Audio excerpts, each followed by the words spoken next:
Inilis mo ako, pero iba ang pinakasalan mo! Pananagutan kita, pero kahit kailan, hindi kita pwedeng ibigin! Oo, aminin ko, mahal kita. Nang dahil sa salapi mo. At nang dahil sa pag-ibig ko sa'yo, handa akong pumatay at mamatay! Katawan ko lang ang minahal mo, at hindi ang pagkatao ko! Mr. Romántico. Kumusta po kayong lahat, mga giliw naming tagapakinig? Inaanyayahan ko po kayong pakinggan ang pagsasadula ng mga liham kasaysayan ng pag-ibig na padala ng ating mga taga-subaybay at bibigyan buhay ng inyong mga paboritong bituin sa radyo. Mga kasaysayang nagtatampo ng mga pusong sugatan, mga pusong sawi, at mga pusong punong-puno ng pagmamahal. Lahat po yan sa loob ng kalahating oras dito sa ating tulang. Mr. Romántico.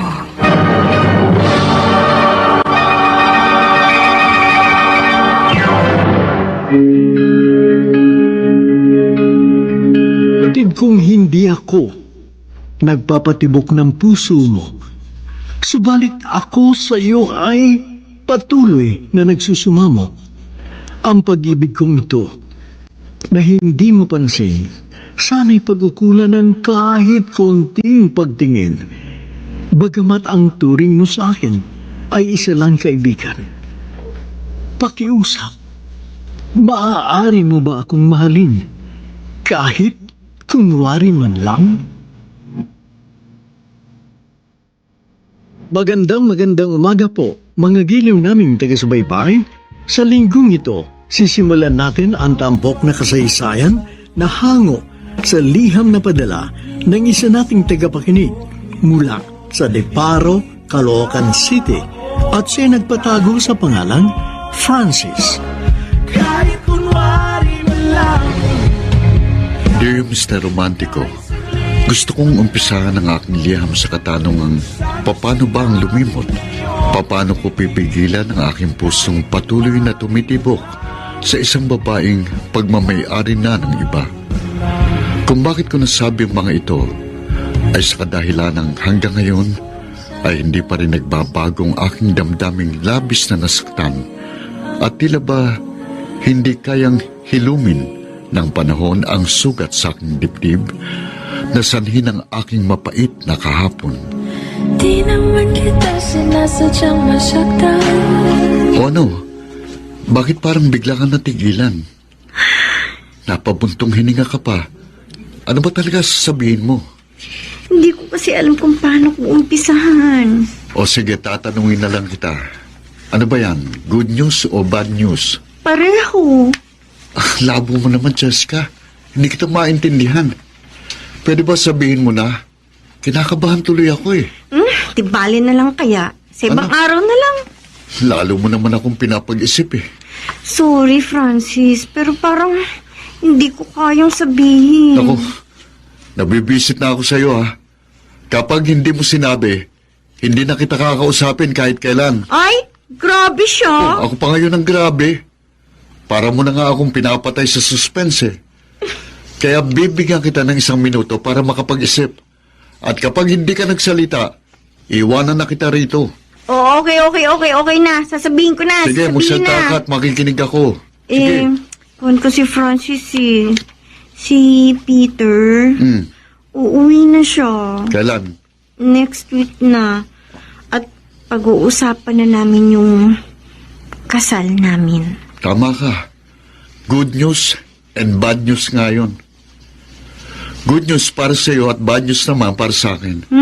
Sa katunayan, yun ang marahil ang pinakamasamang balitang narinig ko sa buong buhay ko. I'm sorry, Francis. Wala Alam kang ko. kasalanan. Kaya huwag kang mag-sorry. Sige, I wish you all the best. Teka, sandali. Saan ka pupunta? Hoy! Ano ba? Teka! Sandali naman, wag mo ko iwan dito. Bakit Sandali ba? lang sabi. Bitiwan mo nga ako. Ano ka ba naman? Galit ka ba? Wala akong karapatang magalit. Bakit ka nag-walk out? Gusto ko mapag-isa, kaya iwan mo na ako. Pero Francis Ano ba? naman. Di ka ba marunong umintindi? Ang sabi ko, iwan mo na ako. Sorry na talaga. Hindi ko naman gustong saktan ka eh. From the start, alam mo naman, hindi ba? Oo, naiintindihan ko. Hindi mo na kailangang magpaliwanag. Eh, bakit galit ka? Hindi ako galit. Ang kulit mo naman eh. Eh, ba't mo ako sinisigawan? Ang kulit mo kasi. Sabi ko naman sa'yo, iwan mo muna ako. Mahirap bang intindihin yun? Okay, fine. Sige na! Sinabi mo eh. O, sorry na ulit. Alam ko namang darating ang time na ito eh. Noon pa man, inihanda ko ng sarili ko. Pero bakit ganun? At sa paglipas ng panahon, ay natutuhan ko siyang mahalin, subalit hindi nagpanagpo ang aming mga damdamin dahil naligaw ang kanyang puso at tumahak sa ibang direksyon. O, Cheska, kumusta yung pag-uusap nyo? Nasabi mo na ba sa kanya? Oo. O, anong naging reaction niya? Eh, syempre, nasaktan siya. Tapos nag-walk out. Tapos sinapol mo, pero hindi nagpapigil at Ba? nagtalo kayo. Galing ah. Paano mo nalaman? Ilang beses ko nang napanood ang ganong eksena sa mga paborito kong Korean novela. Kadalasan, hindi yun happy ending. Huwag naman sanang mangyari yan sa aking love life. Sa'yo malamang, happy ending. Pero kay Francis, masaklap yun. Eh, hindi ko naman ginusto yun eh. Pero ganun talaga. At wala na akong magagawa.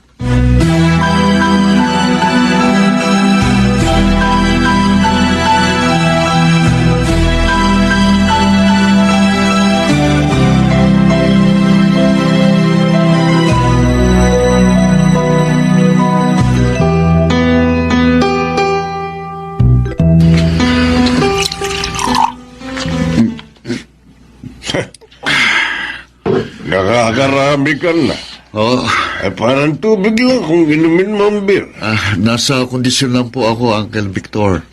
Huwag mo masyadong damdamin ang pangyayari. Kung hindi para sa'yo, di tanggapin mo na lang ng maluwag sa dibdib. Tanggap ko na po kahit noon pa. Pero, bakit po ganun? Ang sakit pa rin eh. Sobrang sakit. Siyempre, masakit. At naiintindihan kita dahil ilang beses ko na yung pinagdaanan. Uncle, ano po bang dapat kong gawin? Wala. Wala kang ibang magagawa kung hindi hayaang mangyari kung anong nakatakda. Oo, masakit. Pero ang kirot at habde, lilipas din. Para lang isang sasakyang dadaan sa iyong harapan. Nasabi mo na ba kay Papa? Hindi pa. Kailangan muna namin magkausap ni Peter. Sigurado ka na ba sa Peter na yan? Hindi pa kayo nagkikita, di ba? Oo. Pero mahigit na 4 na taon na kami magkakilala. Kahit na. Hindi mo alam kung binata pa nga siya. Kuya Edwin, magkaibigan din naman kayo sa Facebook, di ba? At ikaw na rin ang nagsabing nagkaka-chat din kayo paminsan-minsan. Oo. Pero hindi pa rin lubos ang tiwala ko sa kanya. Kaya kakausapin ko siya ng masinsinan pagkarating niya rito sa Pilipinas. Sure, kuya. At kapag nagkakilala kayo ng lubusan, mawawala ang lahat ng iyong pagdududa.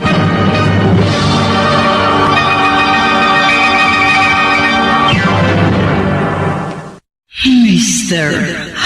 Romantiko. Kahit kunwari man lang Mr. Romantico, sa iyong wala kaming inililihim sa isa't isa ni Jessica.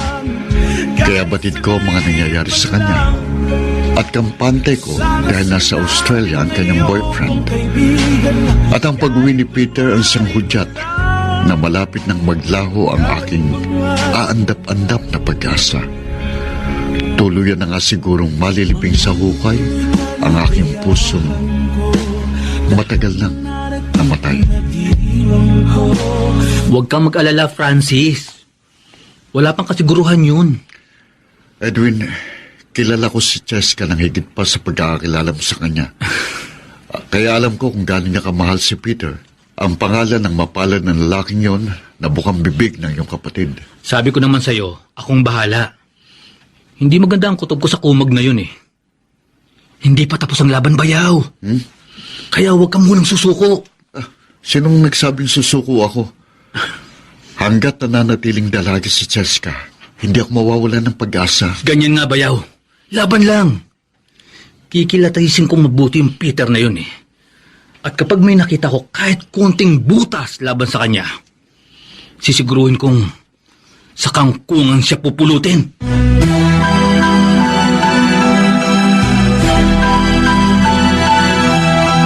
Mr. Romantiko. Sa lihim ang pagtingin sa'yo. Dear Mr. Romantico, walang pagsidlan sa galak ang aking puso nang pumayag na maging girlfriend ko si Cheska kahit kunwari man lang. Hindi ko alam kung paano ko nga ba iinumin ang peking alak ng pag-ibig. Batid kong posibleng hindi maganda ang maging epekto noon sa akin. Subalit, sisikapin ko pa rin magpakalango at magpakalasing sa isang huwad na pagmamahal. Di naman kita sinasadyang masaktan. Salamat, Cheska. Maraming salamat. Saka ka nalang magpasalamat kapag naging totoo na ang lahat. Oh, doon din naman tayo pupunta balang araw. Hindi ko alam, Francis. Kaya wag ka munang umasa dahil wala akong maipapangako sa'yo. Isa naman ang hinihiling ko, Cheska. Isa lang yon. Sikapin mo at pag-aralan mo akong mahalin. Okay. I will try my best. Pero gaya ng nasabi ko, hindi kita mabibigyan ng garantiya. Walang problema. Alam ko naman kung anong pinasok ko eh. Ang importante sa akin ay nabigyan mo ko ng pagkakataong maipadama sa iyong aking pagmamahal. Pagmamahal na hindi ko kayang suklian. Huwag kang mag-alala dahil hindi ako magiging demanding. Hindi naman ako mahirap kausap, Francis. I will cooperate sa mga bagay na pwede nating pagkasunduan. Katulad ng ano? Ikaw, ano bang gusto mo? Okay, sinabi mo eh. May hihilingin sana ako sa'yo. Sige, sabihin mo. At kung kaya kong ibigay, why not? Pwede ko bang mahawakan ng iyong mga kamay? Sige. Pero hanggang holding hands lang muna tayo, ha? O, halika. Maglakad tayo dito sa gilid ng dagat. Hindi ako makapaniwala, Cheska. Pakiramdam ko ulap ang ating nilalakaran dahil hawak kong yung mga kamay. Exaggerated ka talaga, Francis. Yung totoong nararamdaman ko. At kung sakali mang panaginip lang ang lahat ng ito, ayoko nang magising. Minsan ko na rin nasabi yan sa aking sarili.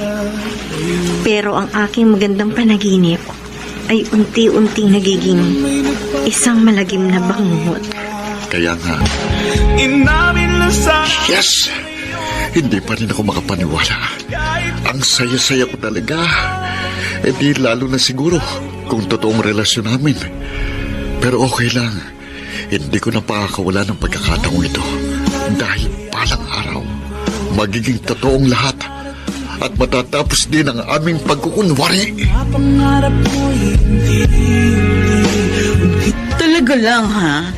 Tunay na ba yan? Ano bang klaseng tanong yan? Kunwari nga lang eh. Oo nga. Pero ano bang naramdaman mo? Meron bang kakaibang kilig? Wala lang. Katulad pa rin ng dati. Ang ipinagkaiba lang, magka-holding hands kaming naglalakad. Oo, kung may holding hands, malamang meron ding kiss. Wala Uy. No way. Ooh.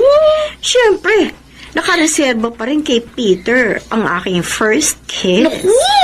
Hanggang ngayon ba naman, umaasa ka pa rin na magkikita kayo ni Peter? Ginagawa mo lang atang panakip butas si Francis. Yun naman mismo ang gusto niya mangyari eh. Umayon lang ako sa kanyang proposal. Pero kahit pa paano ha, committed ka pa rin sa kanya. Okay lang. willing naman ako mag-exert ng effort. Malay natin, baka nga sakaling makalimutan ko si Peter. Ano? Umaasa ka pa rin magkikita kayo ni Peter. Tapos, nagbabaka sakali kang makakalimutan mo siya? Ay, ang labo mo naman, Cheska. Hindi, ganito kasi yun. Patuloy na lumalaban at umaasa ang puso ko. Pero gusto nang sumuko ng isip ko. Ay, nakakapagod din kayang maghintay sa walang kasiguruhan.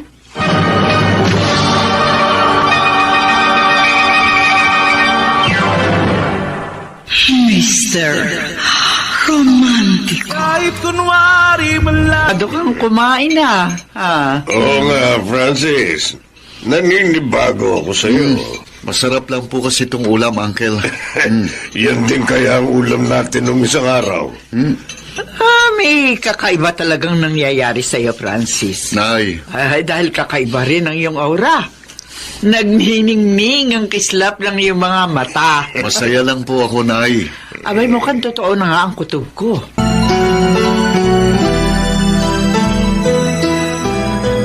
Cheska, baka naman paaasahin mo lang sa wala si Francis. Wala ako ipinangako sa kanya, kuya. Kaya wala rin siyang dapat asahan sa akin. Kung ganun, paninindigan mo talagang kunwari lang ang lahat? Hindi ko rin alam, Kuya Edwin. Kaya nga ipinauubaya ko na lang sa tadhana kung anong mangyayari.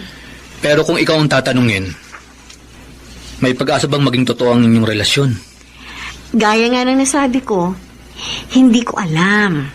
Posibleng oo, posible ring hindi. Pwede mong tiyakin kung gugustuhin mo. Kuya, walang bagay na tiyak dito sa mundo. Hindi mo nga alam kung pagtulog mo ngayon, siguradong magigising ka pa kinabukasan. Basta ako, meron ako natitiyak. Hindi nalilitaw si Peter. Kaya kalimutan mo na siya.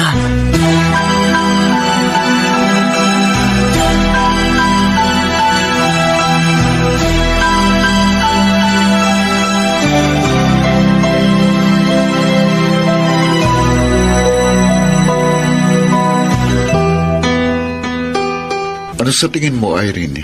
Meron bang chance na maging totoong aming pagkukunwari? Depende. Depende saan. Sa maraming bagay. Pero sa tingin ko, ang malaking factor si Peter.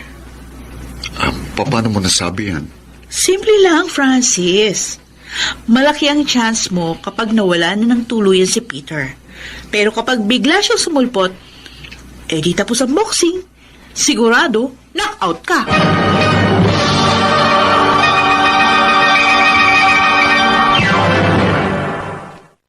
Mr. Romantico. Kahit kunwari man lang. Tamang kaibigan ni Cheska, Mr. Romantico. Marahil, nakasalalay kay Peter ang aking kapalaran.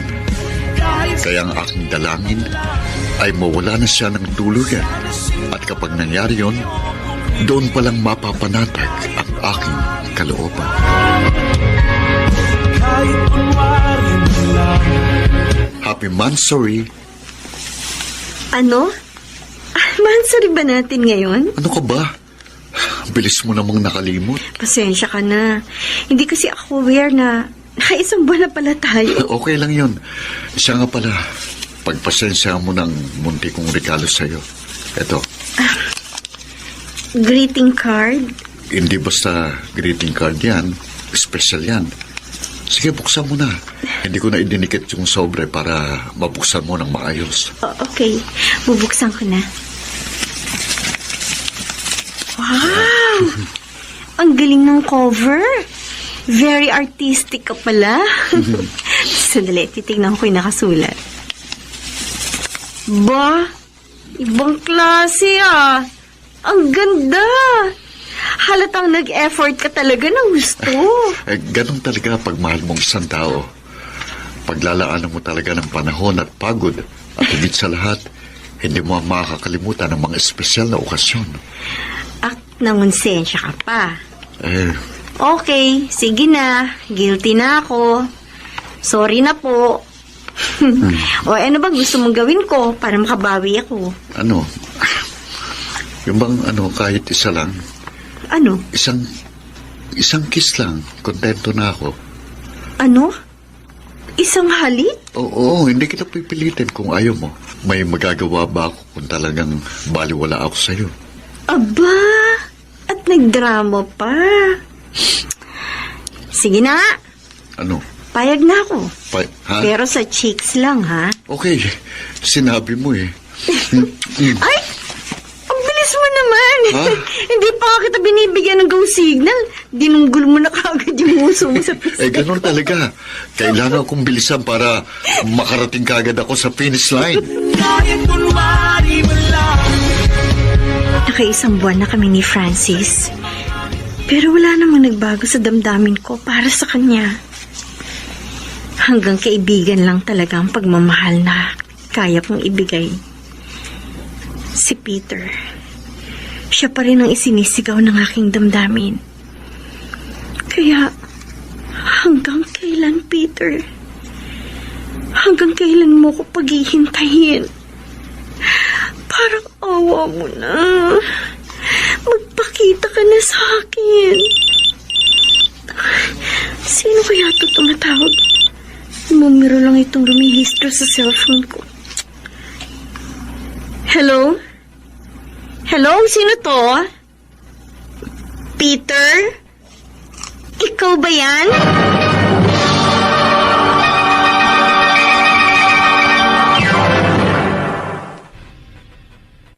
Mr. Romantiko. Sa lihim ang pagtingin sa'yo sa Dear Mr. Romantico, masakit isiping nasa kamay ng ibang tao ang aking magiging kapalaran. Kaya baliwala lahat ng aking pagsusumikap. Kumbaga sa larangan ng palakasan, ang tangi kong pag-asa para magtagumpay ay yung tinatawag na win by default. Kaya wala na akong ibang magagawa kundi ang umasa na harinawa hindi na dumating ang aking kalaban. Di naman kita sinasadyang masaktan. Hello? Peter? Ikaw ba talaga yan? Ano bang pinagsasabi mo? Ay, Francis! Ako nga. Bakit mo ako tinatawag na Peter? Ay, sorry. Namalikmata siguro ako. Wala kasing pangalang rumehistro dito sa cellphone ko eh. Walang second load kaya hiniram ko muna itong cellphone ni Uncle. Ah, ganun ba? O bakit ka napatawag? Wala lang.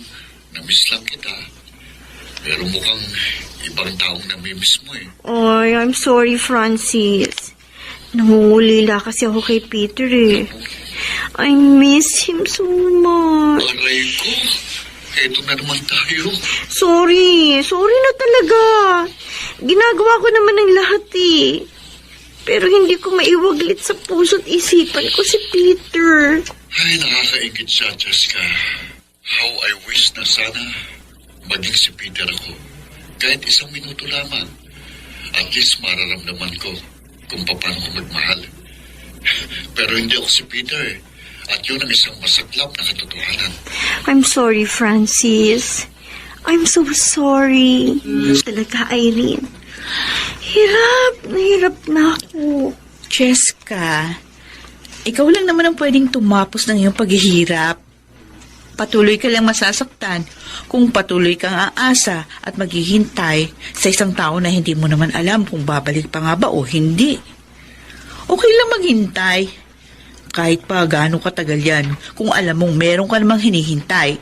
Pero yung maghintay ka sa wala, naku, nakakabaliw talaga yun. Tama ka.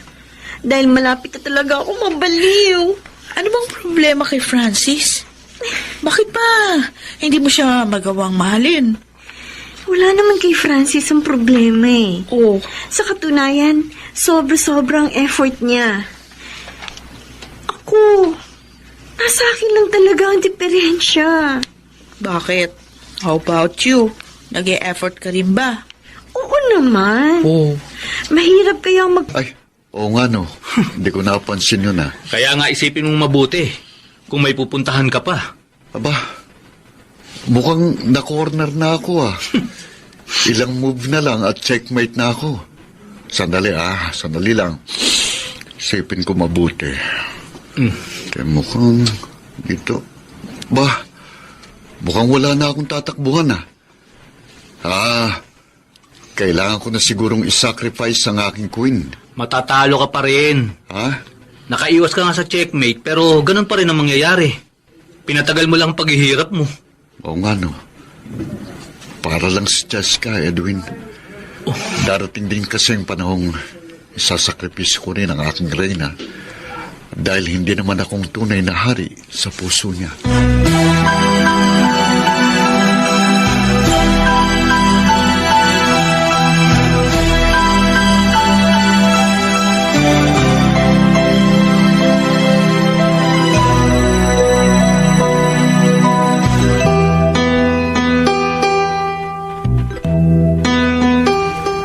Mukhang malungkot na naman si Francis.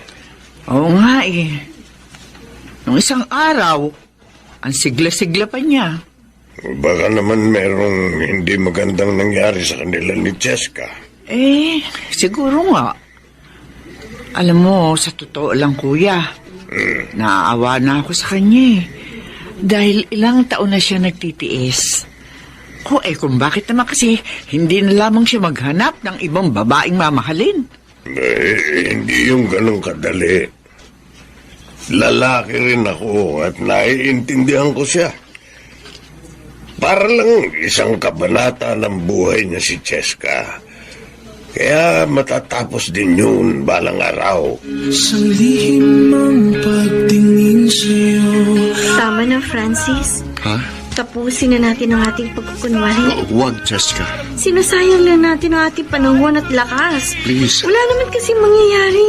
Dahil yun ang lagi mong iniisip. Kahit naman hindi ko isipin Kahit saglit. Pareho nating hindi matatakasan ng kapalarang naghihintay sa atin. Tayong gumagawa ng ating kapalaran dahil tayo rin ang pumipili ng landas na ating tatahakin. Hindi lahat ng bagay ay pwede natin piliin. Hindi mo nga pinili na maging lalaki ka nang ikaw ay ipinanganak Hindi mo rin pinili kung sino ang iyong magiging magulang o kapatid. Pero pwede nating piliin kung sinong ating mamahalin. Ginawa ko na yun, Francis. Jessica. Sinubok kong piliin ka at mahalin. Pero kung kanino titibok ang puso ko, yun ang hindi ko kayang piliin. At kung magagawa ko yun, edi ikaw na pipiliin ko. Ikaw na nga asamin kong makasama habang buhay. Ang kaso, hindi ganun Kahit anong pagsusumikap ko, hindi ko magawang kalimutan si Peter. Dahil siya ang mahal ko. Siya lang. At wala nang iba.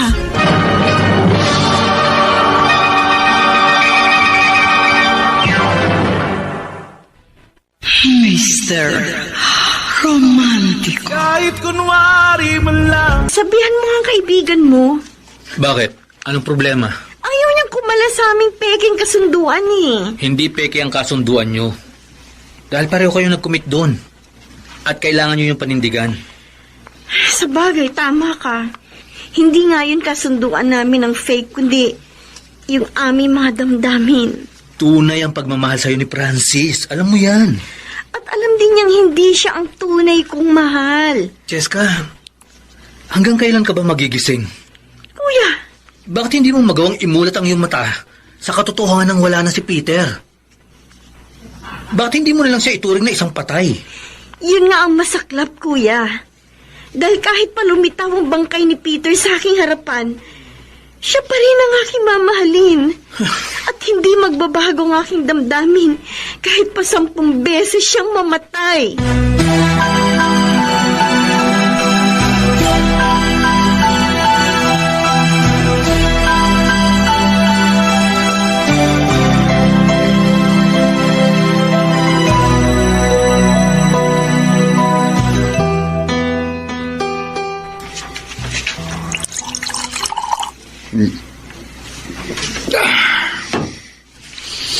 Ay, gusto kong makalimot. Magpapakalunod na lang ako sa alak. Francis, tama na yan. Marami ka nang nainom. Para 4 na boteng beer pa lang to, Angel. Isang case ang nasa harap mo. Ubusin mo ba lahat yan? Kung gusto nyo, Makijamin sa akin, ha? Ba, sarap ah. Ang lamig nitong beer. Kasing lamig po ng puso ko, Uncle. Humugot ka na naman. Mukhang malalim ang pagkakabaon mo, kaya malalim din ang hugot ah. Sobrang lalim po talaga. Hindi ko na nga po mahukay eh. Kaya mas maganda po siguro kung sarili ko na lang libingan ang aking hukayin. Kahit kunwari man lang. Nakakainip sa loob ng bahay. Kaya dito na lang muna. Ano kaya ito?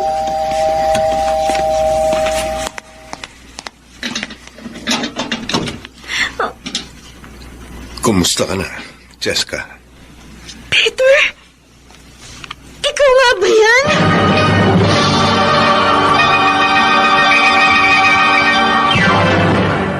Mr. Romantiko. Isang lihim ang pagtingin sa'yo. Mr. Romantico, dito na marahil matatapos ang aking pagkukunwari. Panahon na para harapin ang masalimuot na katotohanan ng punong-puno ng pighati at hinagpis. Para tuloy gustong kong mapakanta at gayahin si April Boy Regino. Dahil umiiyak ang puso ko't sumisigaw. Hindi ko kayang tanggapin. Paano ng puso ko kung wala si Cheska? Paano ko ngayon sasabihin sa kanyang katagang, ikaw at ako, sana'y laging magkapiling. Di naman kita sinasadyang masaktan. Ako nga ito, Cheska. Oo, Peter. Ikaw nga. Oh, Ang tagal kong hinintay ang mga sandaling ito na mayakap ka ng mahigpit. ganun din ako, Cheska. Sabik na rin ako sa'yo. I love you. And I miss you so much. I love you more, Peter. Miss na miss kita.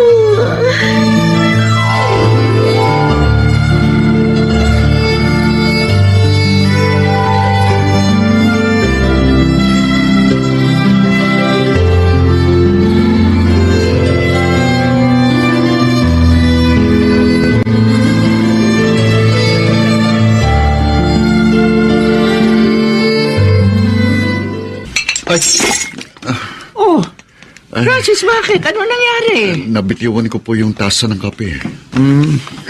Siguro may hangover ka pa. Ang dami mo naman kasing nainom kagabi.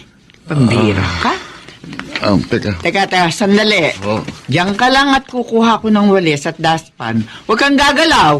Baka mamaya matapakan mo yung bubog. Masakit yun. Nay, kahit po ilang bubog ang matapakan ko, hindi na po yung sasakit pa sa kirot at hapding nararamdaman ng puso ko.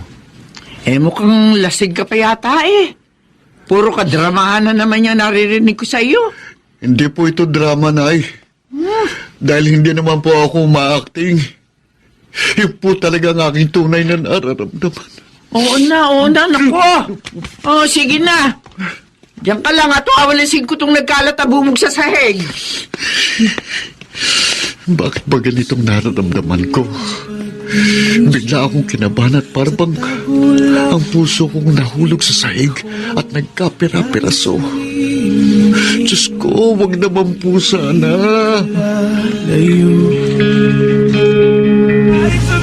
Ano ba talaga nangyari sa'yo? Hindi ka nagparamdam. Inatake nga sa puso si Mama. Nasabi mo na yan, di ba? Oo. Pero meron pa akong hindi nasasabi sa'yo.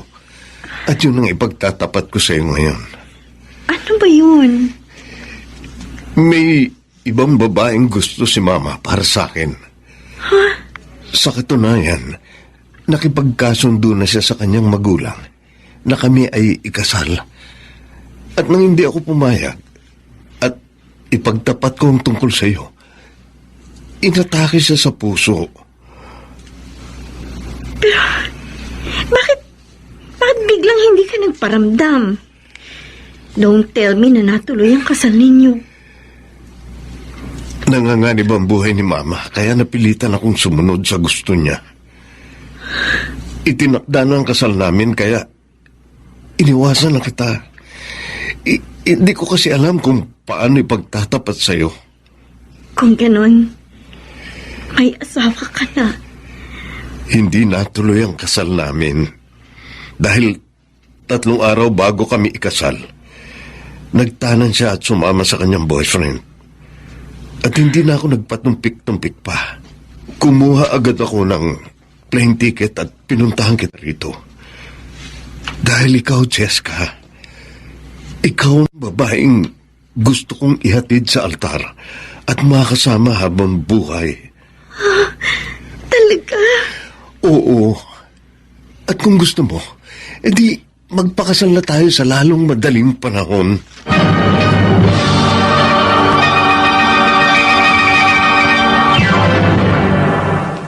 Mr. Romantico. Kahit kunwari man lang. Napakasakit, Mr. Romantico.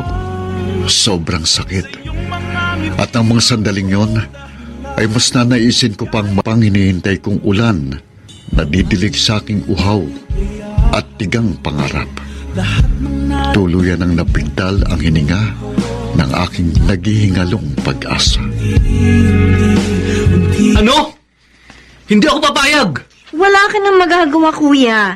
Dahil hindi mo kami mapipigilan. Siya nga naman, Kuya Edwin. Hoy, wag mo akong tatawagin kuya, ha? Oh. Hindi ko nga alam ang tunay mong pagkatao, eh. Kaya nga kita kinausap ng masinsinan dahil malinis ang hangarin ko sa iyong kapatid. Basta! Wala akong tiwala sa'yo. Kuya, hindi ikaw ang pakakasalan ni Peter, kundi ako. At malaki ang tiwala ko sa kanya. Kahit na! Hindi talaga ako papayag! Tinawagan ko na si Papa. Luluwas daw siya papunta rito sa lalong madaling panahon. Pumayag na siya. Kaya huwag ka nang tumutol. Dahil tuloy na ang kasal namin ni Peter.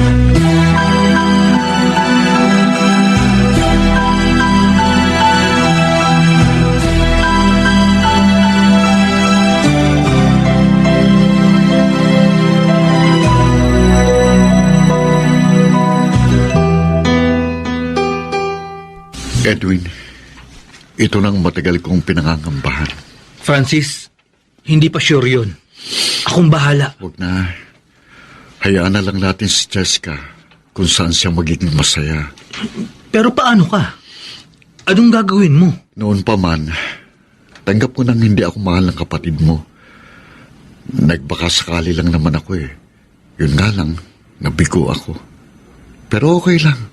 At least, sinubok ko.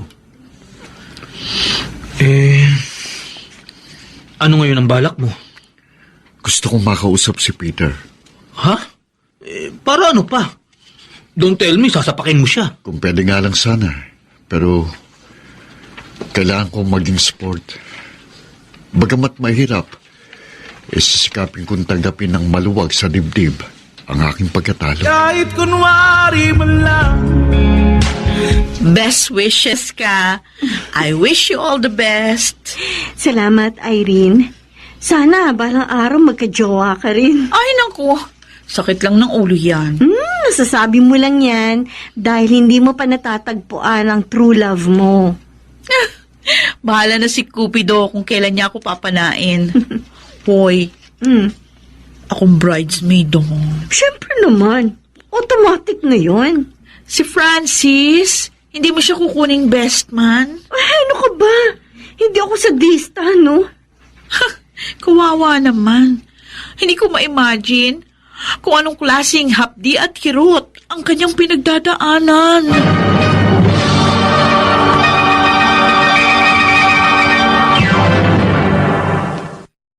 Mr. Romantico. Kahit kunwari man lang. Mr. Romantico, itinakda ng kasal na Peter at Jessica. At ang araw ng kanilang pag-iisang dibdib ay siya ring takdang sandali na kung saan ay malilibing na sa hukay ang puso kung matagal nang nanlalamig na tulad ng isang bangkay. Isasara ko ng telon dahil tapos na ang aming palabas at pagkukunwari. Paano palang parents mo? Hindi ko talaga makumbinsi si Mama dahil masama ang loob niya. Pero pumayag na si Papa. Dadalo siya sa araw ng kasal natin. Kung sa bagay, si Papa rin lang ang makakadalo sa ating wedding dahil matagal nang wala si Mama. Siya nga pala. Nabanggit sa akin ni Kuya Edwin na gusto raw akong makausap ni Francis. Sige, kausapin mo. How about you? Nag-usap na ba kayo? Siyempre, kakausapin ko siya, pero mauna na kayo. Mabait si Francis, kaya alam kong magiging maayos ang inyong pag-uusap.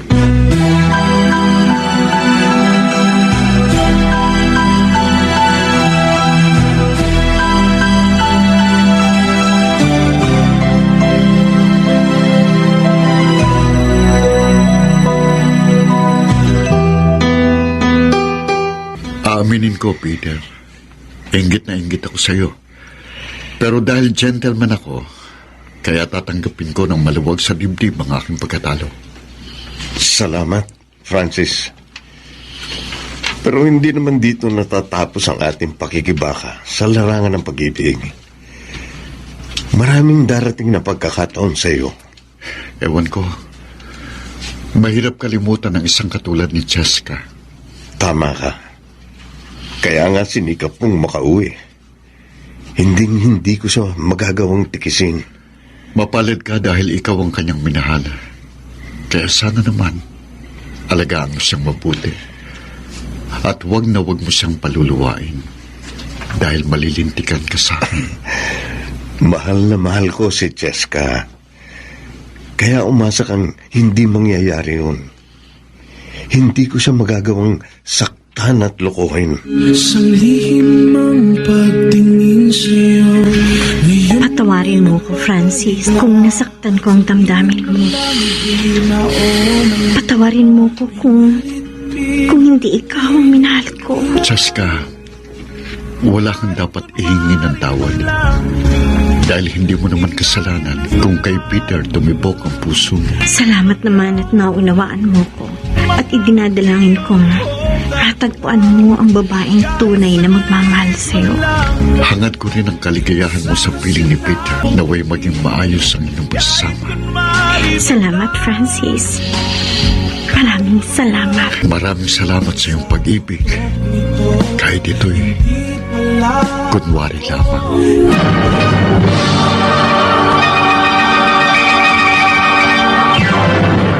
Mr. Romantiko. Toocan City, marami tayong taga-subaybay dyan at labis-labis po kami nagpapasalamat sa ginagawa po ninyong pagkikinig sa ating palatuntunan. Francis, salamat sa pinadala mong kasaysayan at alam kong hindi lang naman ikaw ang nag-iisang nagkakaganyan. Napakarami ang nagmamahal subalit hindi po sila minamahal. Kaya lang, huwag nating damdamin ang ganitong sitwasyon. Katulad mo, Francis, ang minamahal mong si Cheska ay napangasawa ni Peter. Oo nga, ikaw ay ina niya yan dahil kaibigan ka, subalit siyempre, masakit para sa iyo ang masaksiyang ikinakasal ang babaeng mahal mo, kaya hindi ka dumalo. Ngunit naniniwala ako na sa paglipas ng mga araw, ikaw ay makakapag-move on. Mawawala ang lahat ng kalungkutan mo sa buhay sa sandaling makatagpo ka ng babaeng tunay na mamahalin.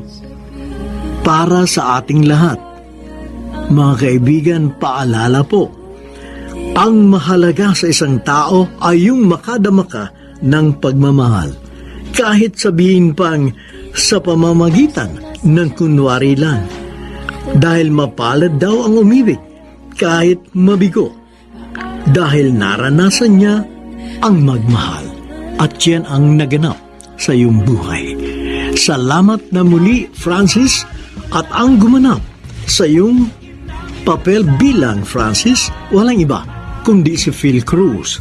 Nakasama sina Rosana Villegas, Susan Robles, Lionel Benamin, Alan Ortega, bilang Cheska Chiquit Amor, soundman Jerry Mucha, sa musika ni Boboy Salonga, technician Eric Lucero at Bong Muyat.